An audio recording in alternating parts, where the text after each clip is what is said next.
മാസപ്പടി കേസിൽ കോടതി അംഗീകരിച്ചാൽ അന്തിമ റിപ്പോർട്ട് സമർപ്പിക്കാൻ തയ്യാറാണെന്ന് SFIO. സർക്കാർ അനുമതി നൽകിയാൽ പ്രോസിക്യൂഷൻ നടപടികൾ ആരംഭിക്കുമെന്നും വിശദീകരണം. ഡൽഹി ഹൈക്കോടതിയിലാണ് കേന്ദ്ര കോർപ്പറേറ്റ് മന്ത്രാലയം റിപ്പോർട്ട് സമർപ്പിച്ചത്. വിവരങ്ങൾ നൽകാനായി ജിജീഷ് കരുണാകരൻ ചേരുന്നുണ്ട്. ജിജീഷ്, എന്തൊക്കെയാണ് വിശദാംശങ്ങൾ? അഞ്ജന, CMRL SFIO അന്വേഷണത്തെ ചോദ്യം ചെയ്തുകൊണ്ട് CMRL ഡൽഹി ഹൈക്കോടതിയെ സമീപിച്ചിരുന്നു. ഇതിനുള്ള മറുപടി സത്യവാങ്മൂലത്തിലാണ് 2 ആഴ്ചക്കകം റിപ്പോർട്ട് സമർപ്പിക്കാൻ ഒരുങ്ങുന്നു എന്നതിന്റെയും ഇതുമായി ബന്ധപ്പെട്ട അന്വേഷണം പൂർത്തിയായതിന്റെയും എല്ലാം തന്നെ വിവരങ്ങൾ SFIO ഉൾപ്പെടുത്തിയിരിക്കുന്നത്. മാത്രമല്ല, കേന്ദ്ര സർക്കാരാണ് തുടർന്ന് തീരുമാനങ്ങൾ എടുക്കേണ്ടത്. ഇതുമായി ബന്ധപ്പെട്ട് തുടരന്വേഷണവുമായി ബന്ധപ്പെട്ട് അടക്കമുള്ള നടപടികൾ തീരുമാനിക്കേണ്ടത് എന്ന കാര്യം തന്നെയാണ് പ്രധാനമായും ഇതിൽ ചൂണ്ടിക്കാണിക്കുകയും ചെയ്തിരിക്കുന്നത്. മാത്രമല്ല, ഈ കേസിൽ ഇതുവരെ 20ഓളം പേരെ ചോദ്യം ചെയ്തിട്ടുണ്ട്. കഴിഞ്ഞ ഒക്ടോബർ വരെയാണ് ചോദ്യം ചെയ്യലുകൾ നടന്നിട്ടുള്ളത്. മുഖ്യമന്ത്രിയുടെ മകൾ വീണ തൈക്കണ്ടിയിലടക്കം നിരവധി പേരെ ചോദ്യം ചെയ്ത കാര്യവും SFIO കോടതിയിൽ നൽകിയിരിക്കുന്ന റിപ്പോർട്ടിൽ വ്യക്തമാക്കുകയും ചെയ്യുന്നുണ്ട്. മാസപ്പടി കേസിൽ കോടതി അംഗീകരിച്ചാൽ മാത്രമായിരിക്കും അന്തിമ റിപ്പോർട്ട് എന്ന കാര്യം ഇതിൽ ചൂണ്ടിക്കാണിക്കുന്നു. മാത്രമല്ല, നടപടികൾ ഈ തീരുമാനമെടുക്കേണ്ടത് കേന്ദ്ര സർക്കാരാണ് എന്ന കാര്യം കൂടി വ്യക്തമാക്കുന്നുണ്ട്. കോർപ്പറേറ്റ് ക്രമക്കേടും ഒപ്പം തന്നെ ഫണ്ട് തിരിമറിയും അന്വേഷണ പരിധിയിൽ ഉണ്ട് എന്ന കാര്യവും SFIO വ്യക്തമാക്കുന്നു. വളരെ വിശദമായ ഒരു അന്വേഷണം തന്നെയായിരുന്നു ഈ കേസുമായി ബന്ധപ്പെട്ട്, മാസപ്പടി കേസുമായി ബന്ധപ്പെട്ട് SFIO നടത്തിയത്.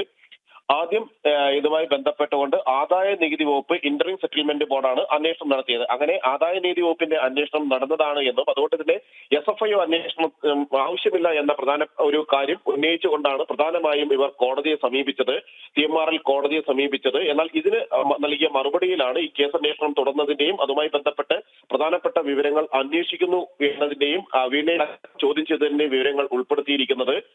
മാസപ്പടി ആയിട്ടാണ് CMRL നിന്നും വീണ വിജയന്റെ കമ്പനിയായ എക്സോലോജിക്ക് പണം കൈപ്പറ്റിയിട്ടുള്ളത് മാസപ്പടിയായിട്ടാണ് എന്ന ആരോപണമായിരുന്നു ഉയർന്നത്. എന്നാൽ ഇതുമായി ബന്ധപ്പെട്ട് വീണ വിജയന്റെ മറുപടി എന്ന് പറയുന്നത് നൽകിയ IT സേവനങ്ങൾക്ക് ഉള്ള ഒരു സേവനങ്ങൾക്ക് വേണ്ടിയാണ് ഈ പണം കൈപ്പറ്റിയത്. IT സേവനങ്ങൾ നൽകിയിരുന്നു CMRL കമ്പനിക്ക്. അങ്ങനെ CMRL കമ്പനി IT സേവനങ്ങൾ കൈപ്പറ്റിയ ശേഷം അതിന് ഉള്ള തുകയാണ് താൻ വാങ്ങിയത് എന്ന കാര്യമായിരുന്നു. 1,72 ലക്ഷം രൂപ ഇങ്ങനെ കൈമാറിയതിന്റെ വിവരങ്ങൾ ലഭിക്കുകയും ചെയ്തു. മാത്രമല്ല, CMRL കമ്പനി ഇതിലധികം കോടിക്കണക്കിന് രൂപകൾ കണക്കിൽ കാണിക്കാതെ, ആദായ നികുതി കണക്കുകളിൽ ഒന്നും തന്നെ കാണിക്കാതെ വിനിയോഗിച്ചിട്ടുണ്ട്. ഈ ഫണ്ടെല്ലാം, ഈ പണമെല്ലാം എങ്ങോട്ട് പോയി എന്നത് സംബന്ധിച്ചും SFIOയുടെ അന്വേഷണമുണ്ട്.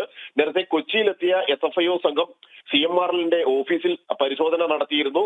മാത്രമല്ല, ഇതുമായി ബന്ധപ്പെട്ട് CMRLന്റെ MDയിൽ നിന്നടക്കം വിവരങ്ങൾ ശേഖരിക്കുകയും ചില ഫയലുകൾ അന്വേഷണ സംഘം കൊണ്ടുപോവുകയും ചെയ്തു. അങ്ങനെ അത്തരത്തിൽ വിശദമായ ഒരു അന്വേഷണം തന്നെ നടത്തി. അതോടൊപ്പം തന്നെയായിരുന്നു എക്സോലോജിക്കുമായി ബന്ധപ്പെട്ട അന്വേഷണവും SFIO മുന്നോട്ട് കൊണ്ടുപോയത്. വീണ വിജയനിൽ നിന്ന് പ്രധാനപ്പെട്ട വിവരങ്ങൾ അന്വേഷണ സംഘം ശേഖരിച്ചു. ഏറ്റവും ഒടുവിൽ ഒക്ടോബർ 9-നായിരുന്നു വീണയെ ചോദ്യം ചെയ്തത്. അതിന്റെ തുടർ നടപടികളായിട്ടാണ് 2 ആഴ്ചക്കകം അന്തിമ റിപ്പോർട്ട് സമർപ്പിക്കുന്നത്. ഈ കേസിൽ നാളെ വിശദമായ വാദം ഡൽഹി ഹൈക്കോടതിയിൽ കേൾക്കുന്നുണ്ട്. ശരി.